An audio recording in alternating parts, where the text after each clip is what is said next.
Continuando con esta segunda parte de la respuesta a los medicamentos, dependiendo de los factores que la modifican, vemos cómo la farmacovigilancia tiene 4 generaciones de progreso.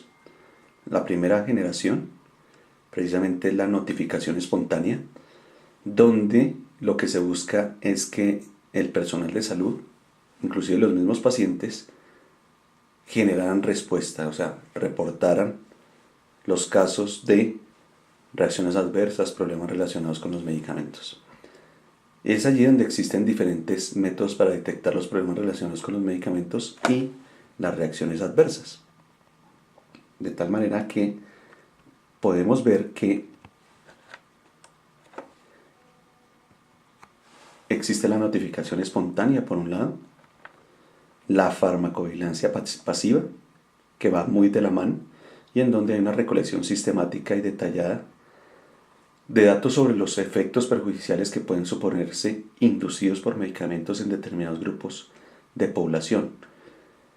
Y luego viene, digamos, donde ya viene todo el proceso de farmacovigilancia activa o intensiva. Y lo que se pretende a la larga es generar un procedimiento sistemático de recolección, de vigilancia y, como su nombre lo indica, activamente llegar sobre este paciente que tiene esa reacción.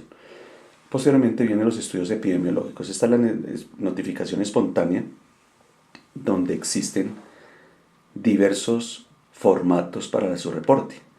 Cada una de las instituciones puede generar un formato distinto, pero en general el INVIMA nos permite ya en su website reportar un problema relacionado con el medicamento.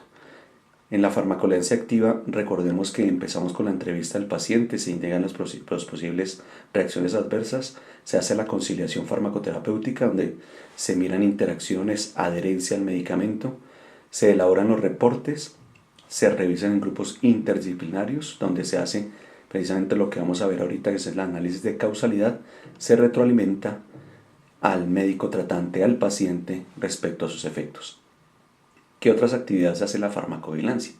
Dentro de este proceso de farmacovigilancia activa tenemos alertas, es decir, revisión de alertas sanitarias por parte de los entes reguladores, la captura, donde se recolecta información propia o extranjera para análisis, recepción, clasificación de esta información, se evalúa posteriormente para determinar análisis de causalidad, es decir, si ese medicamento produjo la reacción adversa o fue otra causa, un plan de mejora en donde empieza el proceso de gestión del riesgo. Es decir, yo ya tengo que ciertos medicamentos producen este efecto secundario, entonces al próximo paciente que yo le formule este medicamento, pues inmediatamente yo debo gestionarle, debo anticiparme al riesgo que va a tener.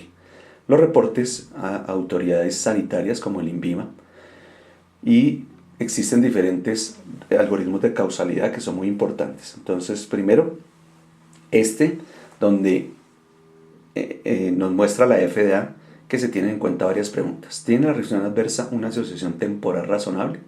¿Qué es temporal? Es decir, ¿apareció después de la administración del medicamento? No, entonces dudosa o remota. Sí, ya empieza a ser posible. Luego, si la tiene, ¿desaparece al suspender el medicamento?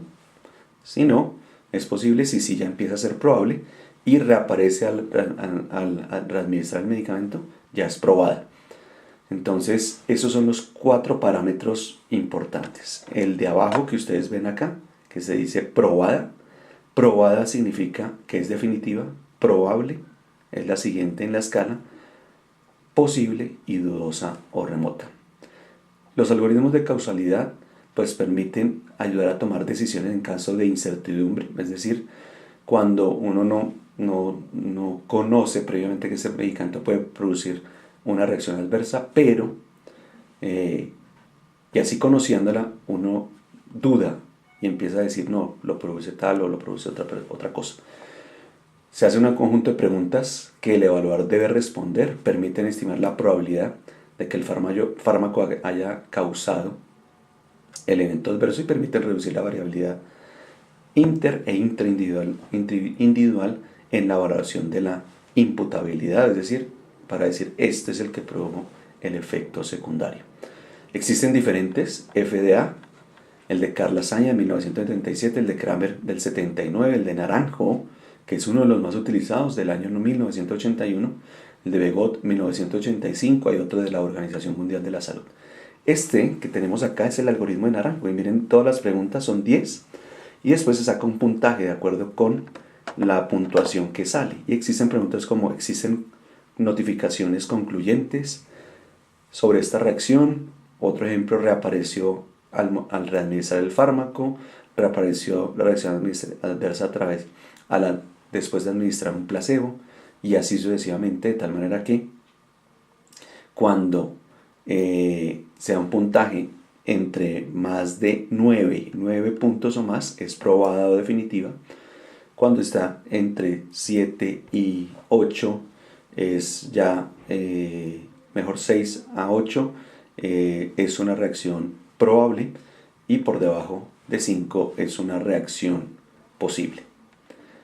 El evento adverso no serio es cualquier suceso médico desafortunado que puede presentarse durante el tratamiento, pero que no necesariamente tiene una reacción causal. Eso lo habíamos visto en el anterior módulo, pero el evento adverso ya serio es el que genera muerte, amenaza la vida, prolonga o genera una hospitalización o una discapacidad o interrupción del embarazo o malformaciones.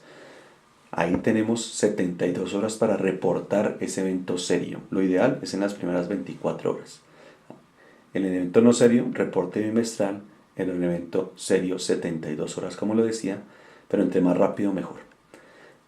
Después de la primera generación viene la segunda generación de farmacovigilancia, que es la farmacoepidemiología, donde es la ciencia que utiliza el racionamiento de los métodos epidemiológicos, o sea, se coge los métodos epidemiológicos para el estudio del uso y de los efectos de los medicamentos en distintas poblaciones. Estudios de uso y sus determinantes, estudios de utilización, estudios cuantitativos, cualitativos, estudios epidemiológicos descriptivos, donde se generan hipótesis, o cuando ya hago analíticos, donde quiero probar una hipótesis específica. La tercera generación, y es lo que yo quiero transmitir en este módulo, es el plan de gestión de riesgos, donde lo que yo busco es un análisis del riesgo. Primera fase, identificar. Posteriormente, estimar, y luego evaluar. Y hay una segunda fase, es el análisis del riesgo, donde yo tomo medidas administrativas, comunicación del riesgo y estrategias de prevención. Miren lo interesante: si una industria farmacéutica, una IPS o una asociación de pacientes tiene todo esto, donde ya teniendo información de primera mano de los estudios que se han realizado con ese medicamento específico, adicionalmente nos llenamos de razones con los estudios propios, estudios en la misma IPS, estudios del mismo laboratorio farmacéutico. ¿Qué es lo que tiene al final? Pues se tiene una gran cantidad de información para después tomar medidas administrativas, comunicar el riesgo y sobre todo prevenir el riesgo. Indiscutiblemente, si la industria no tiene este tipo de información, ¿cómo prevenimos el riesgo? Entonces es clave un punto en la hoja de vida de este medicamento que hemos hablado siempre: es la prevención del riesgo, es la farmacovigilancia para poder prevenir el riesgo. Y viene la cuarta generación, la más reciente, donde metemos todos los estudios de farmacogenética y se determinan otros aspectos pues que se salen de esta revisión, y específicamente son cómo la genética nuestra es distinta a la anglosajona y nosotros podemos responder distinto a los medicamentos. Revisemos unos conceptos adicionales dentro de este proceso que nos lleva a qué factores modifican la respuesta a los medicamentos. Sin lugar a dudas, la farmacocinética, donde es aquel proceso, como ustedes lo vieron en los videos de la introducción, es todo lo que el organismo le hace al medicamento. Lo absorbe, lo distribuye, lo elimina, lo metaboliza, lo excreta, todo eso. Entonces existen diferentes procesos. Una vez uno administra un medicamento, tiene que absorberse, tiene que inclusive inicialmente liberarse de su forma farmacéutica. Acuérdense que el medicamento, ¿qué contiene? el fármaco auxiliar de formulación y una tecnología farmacéutica. Yo tengo que quitar esa tecnología farmacéutica y esos auxiliares de formulación para que quede el fármaco libre y ese, una vez absorbido, vaya a plasma. Una vez en plasma se distribuye, unos se van a unos tejidos, otros se quedan en sangre, otros se unen a proteínas. Fracciones de ese fármaco hacen eso y luego, ya cuando el fármaco libre se distribuye en diferentes sitios y en el proceso de metabolismo, casi siempre hepático, puede ocurrir a nivel intestinal, a nivel renal. Y finalmente, la eliminación, donde ya pues prácticamente el fármaco cumplió con su cometido y se elimina. Fíjense que las palabras aquí son muy importantes. Yo administro el medicamento. ¿Qué determino en sangre? El fármaco. ¿Quién ejerce el efecto terapéutico? El fármaco libre. ¿Quién se elimina? El fármaco libre. Hay unas cositas que tenemos que definir, como concentración mínima eficaz, concentración mínima tóxica, índice terapéutico, índice de efecto, etcétera, etcétera. Entonces, miren cómo el fármaco se administra acá. En este momento es una administración intravenosa, así aparece la administración intravenosa, donde prácticamente se absorbe el 100%. Luego, esto puede ser una administración de tipo oral. Esta es una administración donde hay un metabolito que se va transformando, es decir, yo doy un profármaco y el metabolito se va formando y se va, digamos, acumulando. Luego yo vengo y tengo ya un fármaco excretado y ya tengo un metabolito que queda en el cuerpo específicamente. Entonces hay una concentración máxima después de que yo administre el fármaco, bien sea por vía oral o por vía intravenosa, si la gráfica viene así de esta forma. Entonces hay una concentración máxima en la cual se alcanza en un tiempo máximo y un área bajo la curva. La cantidad absorbida del fármaco es el área bajo la curva. Y hay diferentes regímenes. Si yo doy un régimen específico, independientemente, por ejemplo, aquí estoy dando una dosis estándar y llego a un estado estacionario que aparece acá. Este es el estado estacionario. En este estado estacionario, lo que yo veo es la eficacia. ¿Qué es eso de eficacia? En general, la eficacia es la concentración plasmática en la cual el fármaco va a ejercer el efecto terapéutico. Es decir, aquella concentración en la cual ese fármaco llega y hay una ventana terapéutica. Concentración mínima tóxica, concentración mínima efectiva. En ese rango ejerce su efecto terapéutico. Fíjense que yo mantengo el intervalo de dosificación, pero si duplico la dosis, ¿qué sucede? Se va por encima de la ventana terapéutica y genera toxicidad. Y esto depende mucho, se genera mucho dependiendo de la variabilidad individual que tengan los pacientes. ¿Eso en qué consiste? Con factores genéticos, con factores ambientales, con factores psicológicos, patológicos e inclusive factores diatrogénicos. Cada paciente responde de manera distinta a precisamente un fármaco específico, porque cada paciente, y este es un símbolo en estas mariposas, cada paciente tiene sus propios líquidos corporales, su propia distribución, su propio metabolismo. Entonces hablemos un poquito de la absorción de un fármaco. Puede ser entendida como el paso de una sustancia a través de membranas, y es qué cantidad de ese medicamento liberó el fármaco y el fármaco pasó a sangre. Entonces la absorción depende de precisamente cómo pasa ese fármaco a través de diferentes membranas, bien sea por transporte pasivo, paso paracelular, paso transcelular, difusión, o transporte activo, donde se gasta energía, difusión facilitada, o a través de transportadores de fármacos que ingresan los fármacos dentro de la célula. Absorción versus biodisponibilidad. La biodisponibilidad, recordemos que es una medida de velocidad específicamente. Es decir, qué cantidad de fármaco llega a sangre y en qué tiempo. Qué cantidad y en qué tiempo. Entonces, es importante la biodisponibilidad entendida como la velocidad y la cantidad de fármaco que llega a la circulación sistémica.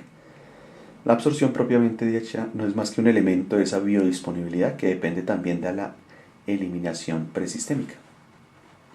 La eliminación está dada por ejemplo, las heces, cuánto se elimina por heces, por unas glicoproteínas, se llama la glicoproteína P, que a nivel del epitelio intestinal sacan fármacos, o sea, los vuelve al intestino y ahí se elimina por las heces.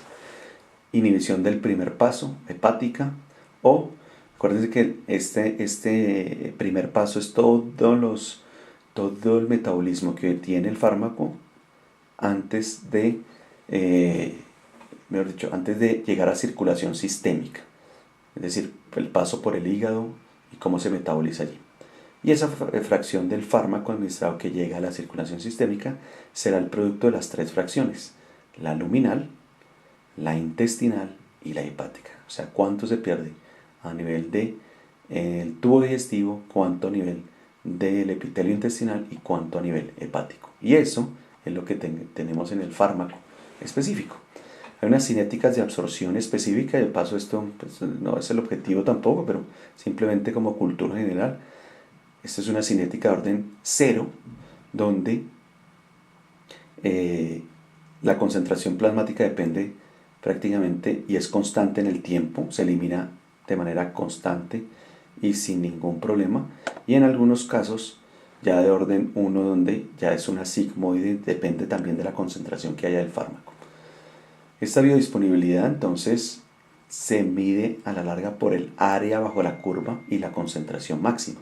Entonces fíjense cómo distintos fármacos tienen distintas áreas bajo la curva. A, mire el B, mire el C, ¿cierto? Y lo que uno hace es medir área bajo la curva para determinar la absorción, que es ya la bioequivalencia. Bien importante este concepto, porque la bioequivalencia lo que nosotros vemos es que comparo dos fármacos en su velocidad de absorción. O sea, es una comparación de biodisponibilidades. Concepto muy importante. ¿Por qué? Porque teóricamente, si un fármaco, o mejor, un medicamento es bioequivalente con otro, son intercambiables.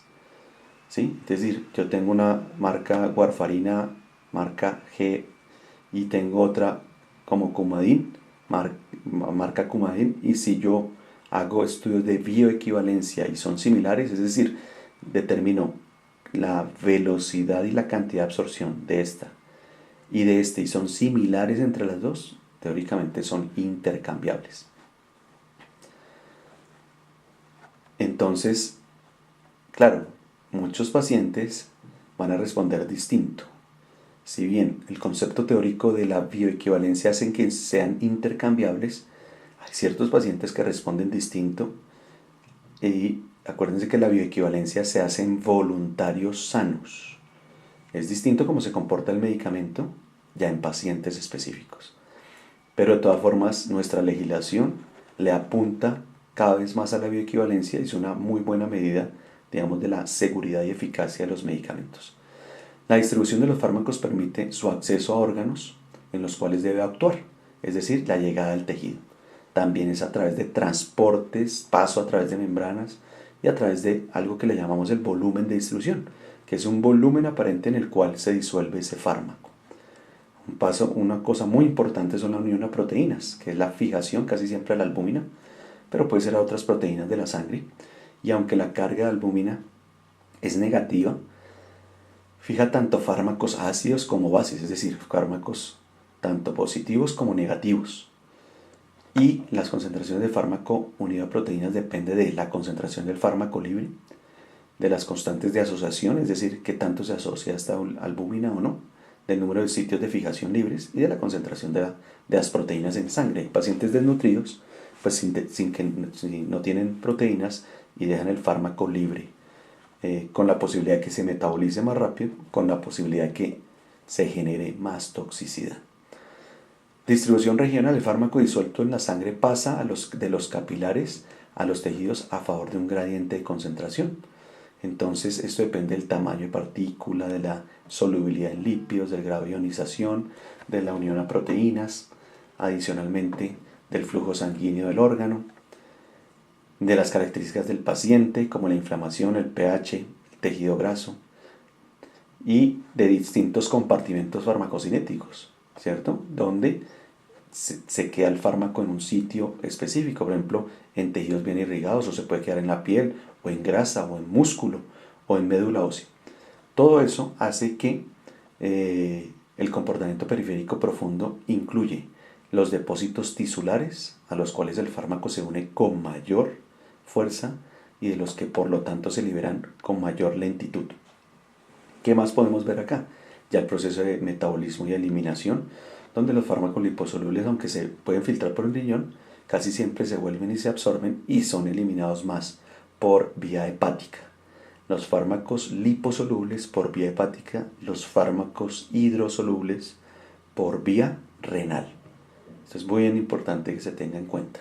Estos metabolitos junto con los fármacos hidrosolubles se excretan, como lo hemos dicho, en la parte renal. Y todo esto son las características del metabolismo. El hígado a la larga es una gran fábrica química, donde lo que se hace es coger ese fármaco e irlo destruyendo, cambiando, adicionando de cosas para que sea liposoluble. Si el hígado vuelve más hidrosoluble, o sea, soluble en agua, un fármaco, este fármaco se eliminará por vía renal. Si no lo logra, es decir, queda liposoluble, este fármaco se elimina por vía hepática. Diferentes condiciones, hay dos fases del metabolismo, fase 1 que es de destrucción, fase 2 de síntesis, y donde se busca lo que hemos dicho, mirar a ver si se elimina por vía renal, como aparece acá, o si se elimina por vía hepática. Y finalmente la excreción urinaria, por sudor, por saliva, por leche, por distintos tipos específicos, pero las dos principales es la urinaria y la enteral, donde existen diferentes: filtración glomerular, secreción tubular o inclusive reabsorción tubular. La excreción biliar también puede generar diferentes cambios en el desarrollo de este fármaco.